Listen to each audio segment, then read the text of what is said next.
Filosofi bernegara, Sobat RH sekalian, negara itu boleh meminta kewajiban warga negara. Misalnya Anda wajib di rumah, tapi imbangannya negara memberikan hak kepada warga negara. Apa hak warga negara? Ya kalau misalnya kita disuruh di rumah, kebutuhannya diberikan.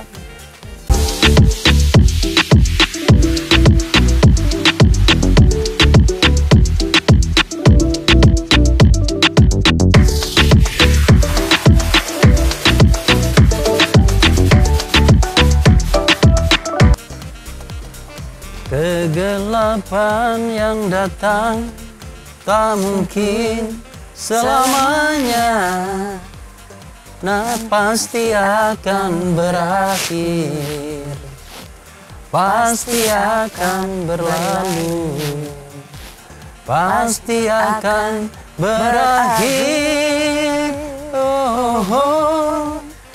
pasti akan berlalu.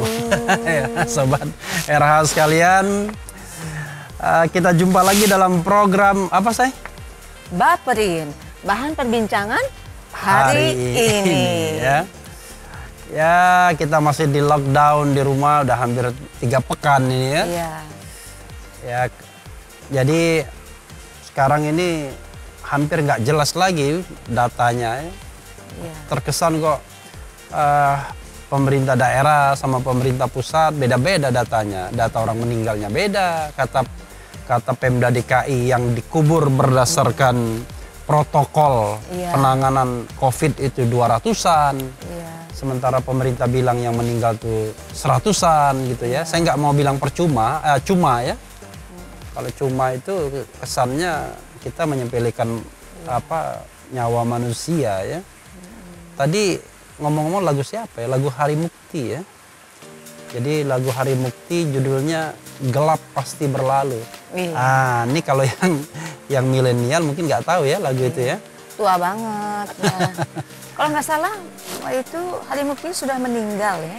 Ya, sudah meninggal, sudah Mukti, tidak ya. ada. Kita punya rocker, ada Hari Mukti, ada Gitarolis. Iya. Nah, itu era kita lah ya. Iya. Yang sudah pass away ya sekarang. Iya. Gitarolis juga terakhir kan juga merilis lagu apa ya? Lagu yang apa? Lagu yang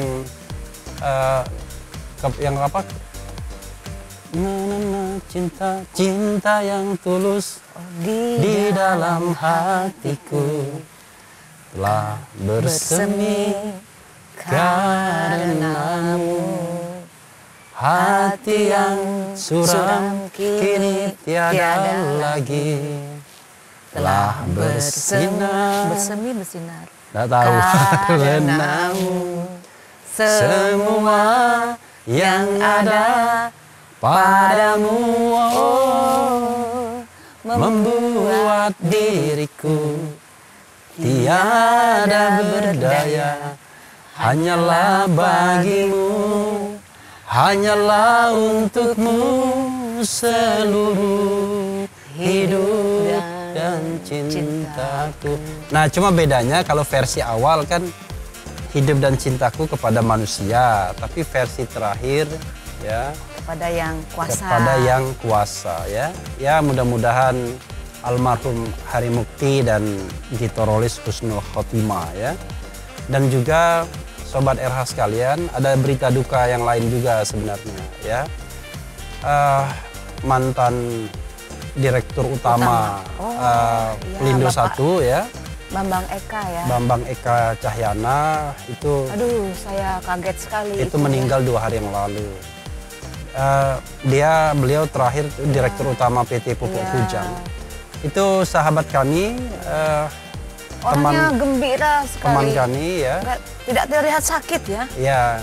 Konon katanya jantung. Tapi kami mohon maaf karena hanya bisa berdoa dari jarak jauh karena COVID-19 ini.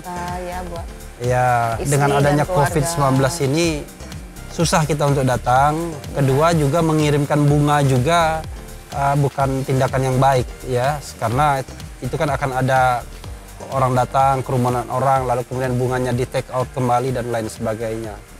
Jadi kita berdoa dari jarak jauh kepada Bu Bambang Eka Cahyana, saya Refli Harun dan istri tercinta Yuyun Harunisa mengucapkan belasungkawa yang sebesar-besarnya ya.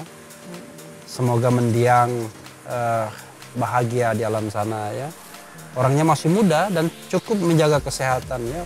Walaupun dia lebih tua dari kita, tapi bedanya terlihat nggak jauh tapi. Bedanya nggak jauh, bedanya 3 tahun ya, karena beliau kelahiran tahun sekian, kita tahun sekian. Orangnya energik. Orangnya energik. Kalau ya. nyonya, dan prestasinya bagus dia nggak mau disebutkan tahun lahirnya ya. Iya. It ya, is a very secret for a woman ya. Perempuan itu ya sensitif. Kalau tapi ya gimana, kita nggak bisa juga melawan usia ya. Coba bayangkan, kita YouTubean aja after me ya, for me ya. After 50 years ini. This is the book ya. Ini sobat RH sekalian, this is the book Life Begins at 50. Ini buku yang saya rilis dan bagikan ketika ada acara 50 tahun saya di Kopi Genta Museum Satria Mandala. Yang untuk sementara di lockdown dulu karena COVID-19 ini. Waktu itu dibagikan semua tamu undangannya.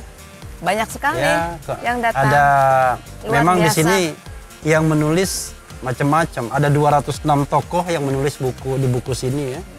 Ada Tito Karnavian ya, ada Fahrul Razi ya.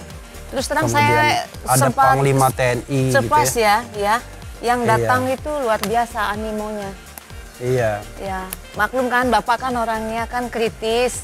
Kadang-kadang khawatir. Ya, memang susah ya. Memang kalau kita bicara banyak. Kalau kita bicara mengenai sikap kritisisme ya. Ini ada perseteruan ya, antara yang kemarin diundang di dalam program Tipu. Jadi ada di channel Refli Harun programnya aneh-aneh. Ada Baperin. Baperin itu apa? Bahan perbincangan hari ini. Ada apa lagi saya? Sekarang. Ada apa lagi? Lurus. Jalur. Jalan lurus. Jalan lurus. Ya. Jalan lurus itu begini. Maunya saya ya, maunya gue nih. Ya, ini adalah opini ya. Kemudian sikap statement saya terhadap masalah sosial politik dalam sudut pandang yang selurus-lurusnya menurut keyakinan ilmu pengetahuan saya. Ya kan? Ya kita tidak tahu. Ada orang tanya lurus kemana ini bang, katanya lurus ke surga atau lurus kemana? Saya bilang ya lurus sebagai manusia biasa ya. Kadang-kadang apa yang benar menurut kita kan belum tentu menurut orang lain iya kan. Kita kan tidak boleh memonopoli kebenaran. Tapi yang paling penting kita kan harus jujur ya, harus jujur. Jadi apa? Baperin, jalur, apalagi? Tipu ya, tipu itu apa tipu itu? Tiga pertanyaan utama ya. Jadi memang ditipu itu saya mau mengajukan, mengajukan 3 pertanyaan utama yang kira-kira ingin didengarkan publik ya. Biasanya kalau kemarin kan korban pertamanya saya Dido yang saya tipu. Iya. Ditanya mengenai kok kenapa mengkritik Jokowi terus ya, seolah-olah Jokowi nggak ada benernya ya. Padahal sikap saya sendiri ya, saya selalu mengatakan begini, tidak ada pemimpin di dunia ini yang benar semua, tapi tidak ada juga yang salah semua. Apalagi di era keterbukaan ini ya, kalau era diktatorial saya bisa pahami, tapi kalau era terbuka ini ya kita masih ada ruang untuk mengkritik. Walaupun saya merasakan kok makin lama ruangnya makin sempit ya kadang-kadang ya. Apalagi kalau darurat sipil diterapkan, wah kita nggak bisa lagi mengkritik. Ya. Itu memang sudah positif? Enggak. Belum. Itu alternatif terakhir dan mudah-mudahan tidak pernah diambil ya. Karena darurat sipil kan filosofinya berbeda. Jadi apalagi selain tipu? Rayu. Ya, rayu. Rayu. Jadi Refli answer, you understand ya. Jadi kalau saya bilang begini, di channel Refli Harun ini Anda akan ditipu, ya kan? Dirayu, dibaperin, di jalur khusus. Ya kan? Kenapa begitu?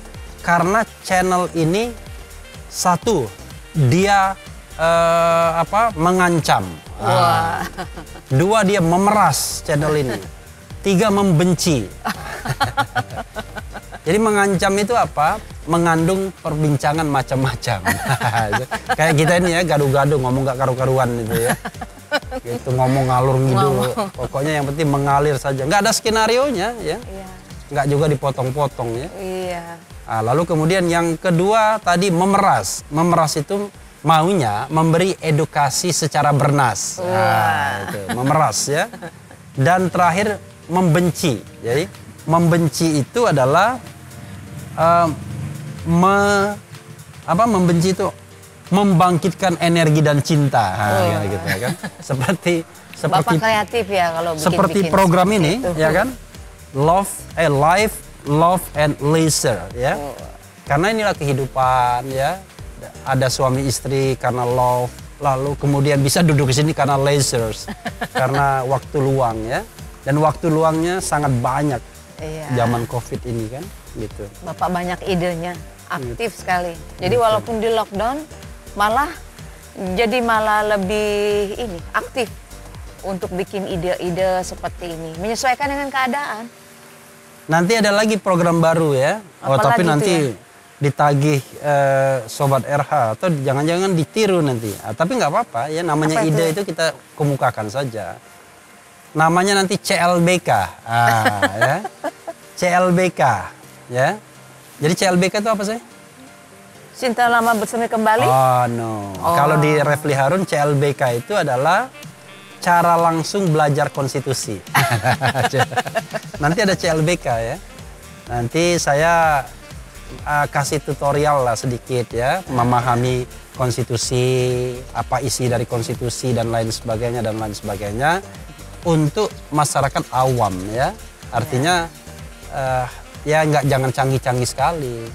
Kalau canggih-canggih nanti dianggap pamer ilmu ya kan. Kan tidak boleh. Ilmu itu untuk dibagikan dan untuk pencerahan. Dan jangan kesannya kayak mengajari ya. Ya, the way to transfer knowledge itu yang paling baik adalah dengan bahasa yang dipahami, yang akan menerimanya kan. Kira-kira begitu. Jadi memang kita harus tetap berkreativitas ya. Anak kita Noval juga berkreativitas. Direkturnya kakaknya sendiri gitu ya. Kita optimalkan nih ceritanya. Ya, saya mendirektor diri saya sendiri juga. Saya pikir-pikir di lockdown ini saya malah lebih capek loh sebenarnya. Karena ini ya, aktivitas kita ketat sekali loh sebenarnya di sini. Banyak syuting, banyak take juga. Ya, tidurnya pun nggak karu-karuan sebenarnya. Iya, sebenarnya. Jadi untungnya tukang syuting, bersih-bersih, makan. Untungnya tukang syuting dan tukang video editingnya juga tinggal di sini.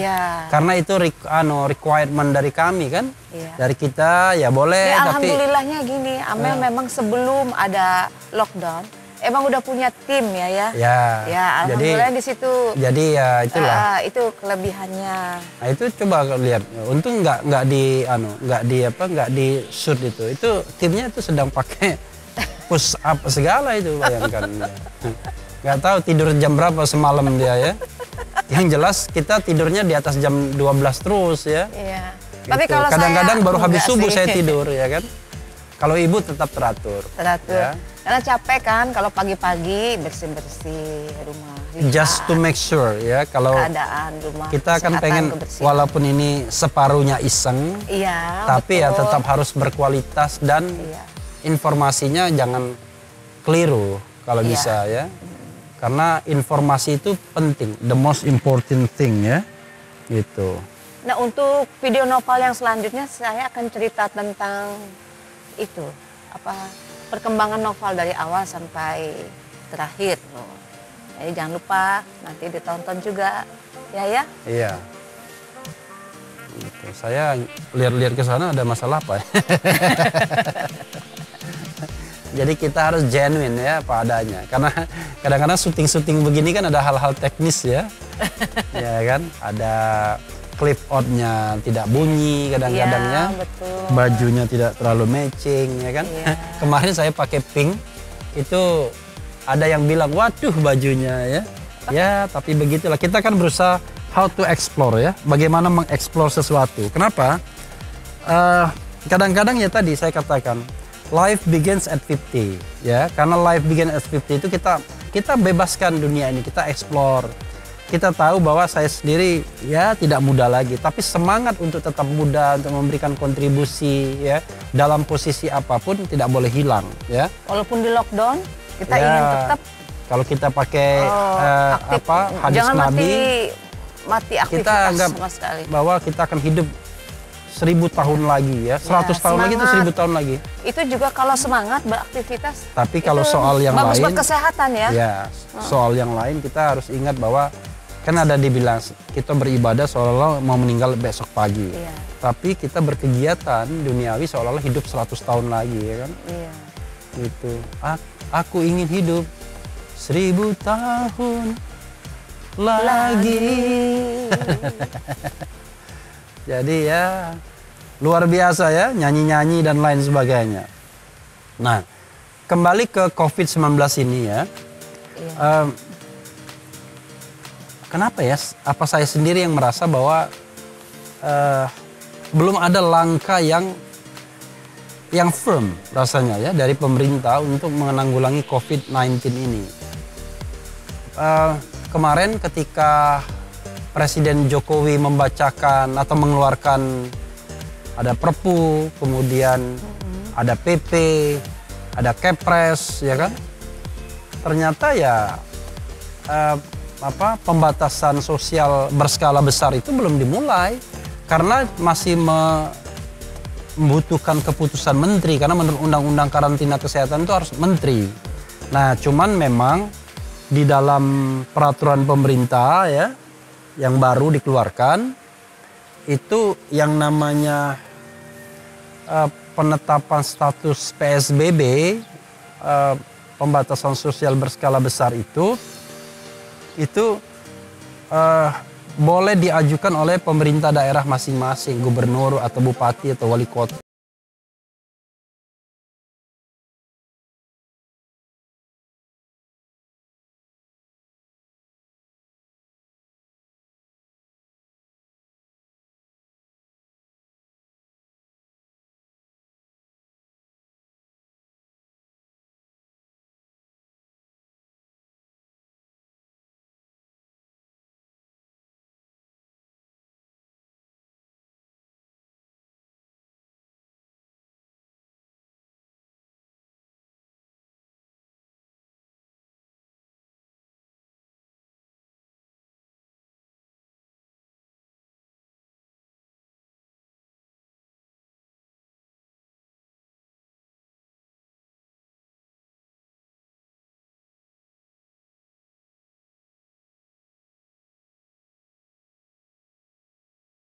Mestinya ada cara lain sebenarnya. Pemerintah daerah boleh mengambil kebijakan masing-masing, ya kan? Tapi kebijakan itu kemudian akan dievaluasi oleh pemerintah pusat.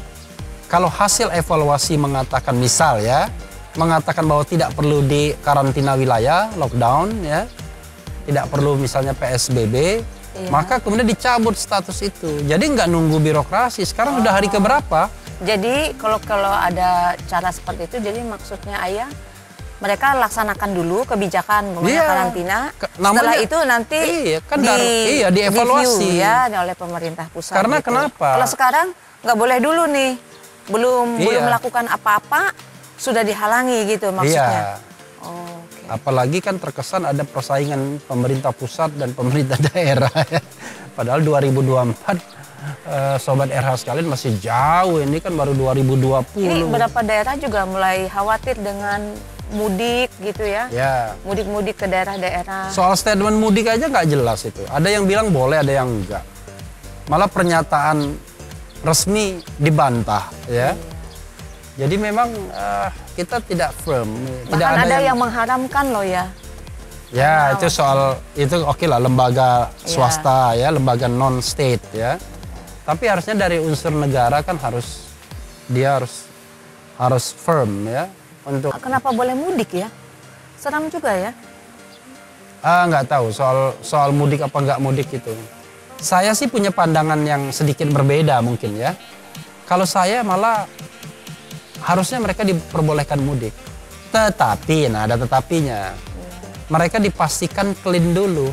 Misal diperiksa dulu kesehatannya, dikawal ya. Yang mudik itu mendaftar. Siapa yang mudik daftar dulu, ya kan? Okay. Daftarnya bisa online, bisa melalui HP, bisa melalui apa, menunjukkan alamat di mana, ya kan? Nggak perlu dia berduyun-duyun. Kan kalau berduyun-duyun, ya. Lalu sampai kemudian ke daerah juga dicek. Ya, lalu diperiksa kesehatannya, lalu mereka dikumpulkan di dalam satu tujuan yang sama, lalu kerjasama dengan pemerintah lokal setempat, sehingga mereka nggak kemana-mana. Iya, ketika mereka datang, mereka dikarantina dulu 14 hari, karena mumpung belum bulan puasa ini. Nah kalau yang begitu, barangkali lebih aman, ya mereka. Tapi kalau mereka sudah COVID ya sudah terpaksa diisolasi. Iya. Kalau nggak sehat ya balik. Saya khawatir kalau di sini mereka stres. Menjelang puasa, makan susah. Saya kira banyak juga ya, banyak gitu. Mungkin banyak malah sebenarnya bahwa ada orang-orang yang pendapatannya kan mungkin harian atau mingguan, ya. Jadi mau keluar susah, di dalam rumah juga susah. Jadi ya belum lagi gitu ya. Yang misalnya hidupnya sumpek ya di gang-gang misalnya. Iya begitu. Jadi menurut saya mudik sih depan tembok, belakang tembok, samping mudik tembok. Mudik nggak apa-apa ya. Wah. Menurut saya. Tapi tadi harus di clearance dulu orangnya, dipastikan, dibersihkan dulu, baru bisa. Dan di sana pun disambut dengan bus yang khusus sudah didesinfektan. Iya. Jadi begini, sebenarnya kalau filosofi bernegara, sobat RH sekalian, negara itu boleh meminta kewajiban warga negara. Iya. Misalnya Anda wajib di rumah, tapi imbangannya negara memberikan hak kepada warga negara. Apa hak warga negara? Ya kalau misalnya kita disuruh di rumah, berarti kan karantina rumah itu. Walaupun istilahnya mungkin tidak cocok dibilang karantina rumah. Jadi pilihannya kan ada karantina perbatasan, ada karantina rumah, ada karantina wilayah, ada karantina rumah sakit, ada pembatasan sosial berskala besar. Itu kan bukan satu-satu pilihan, bisa dikombinasikan, ya kan? Tetapi kalau orang disuruh stay di rumah, di lockdown di rumah, di karantina di rumah, ya kebutuhannya diberikan. Kalau kebutuhannya tidak diberikan, bagaimana kita bisa di rumah, stay di rumah? Kita butuh keluar untuk membeli makanan, ya kan? Di pasar tradisional pula, dekat rumah memang kami. Kita dekat. Iya, sobat RH sekalian, kami punya ada pasar tradisional di sini. Hanya 100 meter, pasar kaget, buka sampai jam 11, jam 12 siang. Setelah itu ya tutup. Jadi ya masih ke pasar juga sesungguhnya, padahal kita tahu. Ya coba kalau pemerintah menjamin kebutuhan dasar, kebutuhan pokok seperti amanat Undang-Undang 6 2018 tentang kekarantinaan kesehatan. Jadi itu yang memenuhi kebutuhan pokok itu bukan pernyataan Pak Refli Harun, bukan ayah ya. Bukan.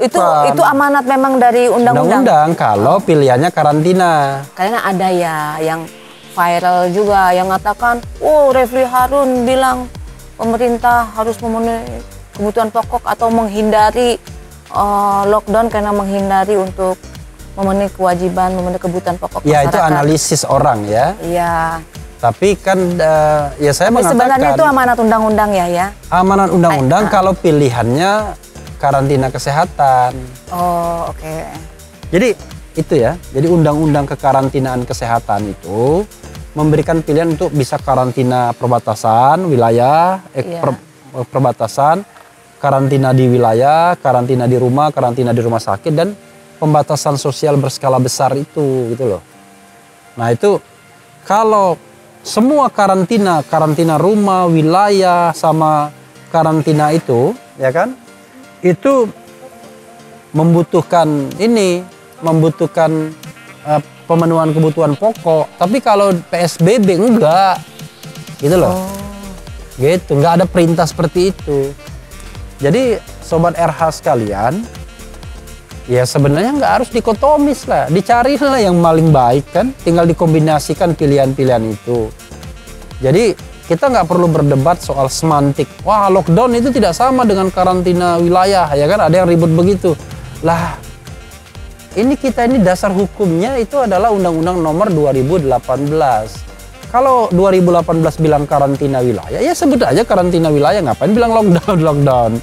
Lockdown itu kan istilah di masyarakat, istilah ngetrennya, ya. Kayak misalnya judicial review, ya kan? Padahal resminya kan pengujian undang-undang atau pengujian peraturan perundang-undangan di bawah undang-undang. Tapi orang ributnya judicial review dan lain sebagainya. Jadi lockdown itu ya maksudnya ya di lock. Cuma mau lock di mana? Lock wilayah atau lock di rumah? Kalau di karantina di wilayah, ya memang harus diimbangi dengan karantina di rumah juga. Paling tidak lock di rumah. Jadi bisa saja karantina wilayah dikombinasikan dengan PSBB. Karena dalam PSBB itu kan ada perintah staying at home, tidak ngantor, tidak sekolah dan lain sebagainya. Jadi tinggal dikombinasikan saja. Jadi nggak perlu kita berdebat semantik, ya kan? Makanya saya katakan ya pemerintah menghindari tanggung jawab untuk menyediakan kebutuhan pokok, ya. Kalau sudah darurat bencana ya sudah, darurat kesehatan masyarakat ya harusnya harus berani mengambil langkah-langkah yang radikal, ya. Itu yang harusnya, ya gitu. Mungkin keuangan negara tidak mencukupi. Kalau untuk melakukan itu. Ya mungkin juga. Makanya kan mungkin di dalam kita kan punya utang yang cukup besar. Nah, ya memang ya belum tentu juga memang negara mampu, ya. Tapi ya masalah kemampuan keuangan. Ya, tapi juga mungkin juga resourcesnya mungkin. Ya. Tidak, kan untuk melakukan itu harus melakukan ada pendataan yang cukup. Ya juga orang-orang sumber dayanya kan kemarin banyak terkuras untuk kesehatan di rumah sakit. Sekarang orang harus memikirkan bagaimana mensuplai, ya, mendistribusi kepada jutaan orang. Ya memang. Itu mungkin pertimbangan yang ada dalam kondisi panik, ya, orang tenaganya kan energinya dibagi-bagi. Ya memang ya. Tapi bagaimanapun kan itu kan tugas negara. Yang penting kalau dia merasa nggak mampu, yang ngomong dong, ya kan, harusnya kan. Yang penting adalah kita mungkin punya kepastian. Yang tidak mampu yang difokuskan untuk itu, lalu yang tidak mampu bagaimana, yang mampu bagaimana, yang tidak mampu bagaimana, begitu ya. Ya, yang tidak mampu dan yang mampu ya tetap diberikan makanan, tapi yang tidak mampu gratis, yang mampu bayar dengan harga pasar. Jadi orang nggak keleleran kemana-mana. Selama orang keleleran kemana-mana, ya virus ini akan bisa berkembang biak terus-menerus gitu. Dan ini kan tujuannya juga untuk sementara, ya. Umpamanya dicoba dulu 2 minggu gitu ya. Iya, 14 hari. 14 hari. Tapi ya udahlah. Saya kira memang persoalannya kan kalau berdebat begini nggak selesai kita. Kenapa? Karena kita selalu yang berpikir. Yang mati tambah terus, yang jatuh sakit. Udah 2000-an yang positif. Soalnya kita berpikir lurus-lurus saja, sementara mungkin di tubuh pemerintahan juga banyak vested interest, ya, banyak kepentingan-kepentingan, ya. Ya, kepentingan bisnis orang perorangan atau misalnya kelompok lobis dan lain sebagainya. Apabila dana banyak ke sini, konsekuensinya kan dana itu kan sudah sekian. Terpakai ke sini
biasa sudah. Jadi memang harus ada partisipasi masyarakat. Yang penting tidak anti kritik ya. Nah, kalau soal anti kritik itu nanti saya akan ngasih itu di jalur ya, jalan lurus. Saya seperti saya katakan ya, saya tidak mau nyebong dan tidak mau ngampret. Pertama, tidak relevan lagi. Ya. Yang kedua, ya memang ketika pilpres pun begitu ya. Saya berusaha netral dan independen. Hanya ketika kita kritis kepada pemerintah, kita dibilang kampret. Oh, gitu. Kemudian ketika kita membenarkan pemerintah, dibilang nyebong, ya kan? Padahal ya aslinya cebong dan kampret itu nggak peduli kita. Oh. Karena yang kita pedulikan, yang saya pedulikan itu adalah sistem yang berjalan secara baik. Iya. Contoh misalnya. Tapi saya suka khawatir ya netizen kalau Bapak banyak kritik, apalagi kalau tajam-tajam ya. Tetap di channel ini, karena di channel ini Anda akan dirayu, Anda akan ditipu, Anda akan dibaperin di jalur khusus. Karena channel ini mengancam, ya, memeras dan membenci. Sampai jumpa lagi. Jangan lupa share, subscribe, comment, and and like. Ciao.